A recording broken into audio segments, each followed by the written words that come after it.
A lot of people have on their bucket list writing a book.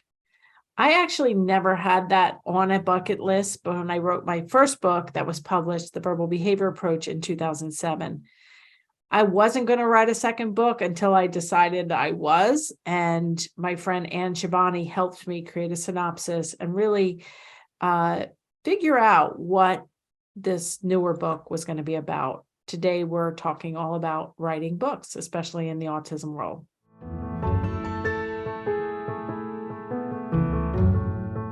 Hi, I'm Dr. Mary Barbera, autism mom, behavior analyst, and best-selling author.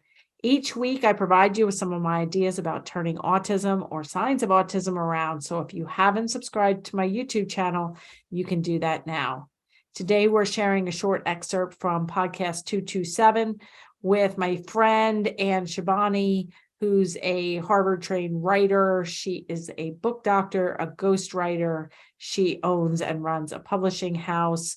So she really did help me create the synopsis for my book. And she asked me some really great questions that I'm going to answer one or two right now. The best place for people to land, whether they're landing initially or they're landing through the book, is to my online course for toddlers and preschoolers.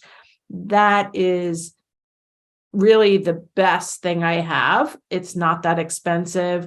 And even if somebody wanted me, like if it was my best friend or my grandchild or whatever, you need to watch the course.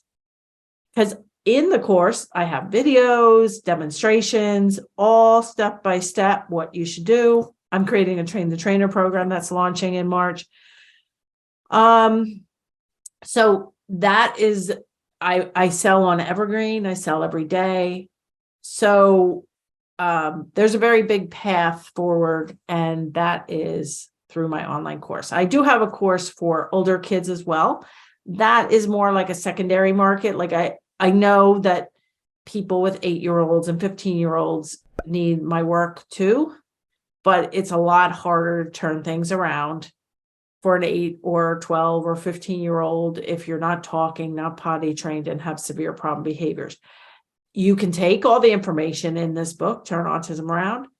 You can take my courses, and you can, especially if you have professional help, because that's the other factor, is by the time they're 8 or 12 or 15, now you've got school staffs who are potentially reinforcing problem behaviors. You've got different opinions. Whereas if you're at home with your 2-year-old or 18-month-old or 3-year-old, you can really do a lot yourself with just the book and the course.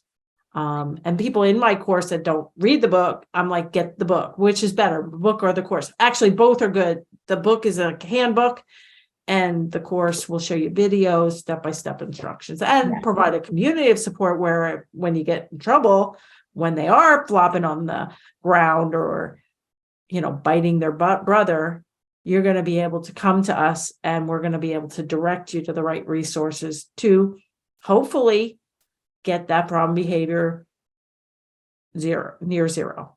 And so I look at the book as something that somebody else can hand a friend, as somebody else that it's so much easier to share.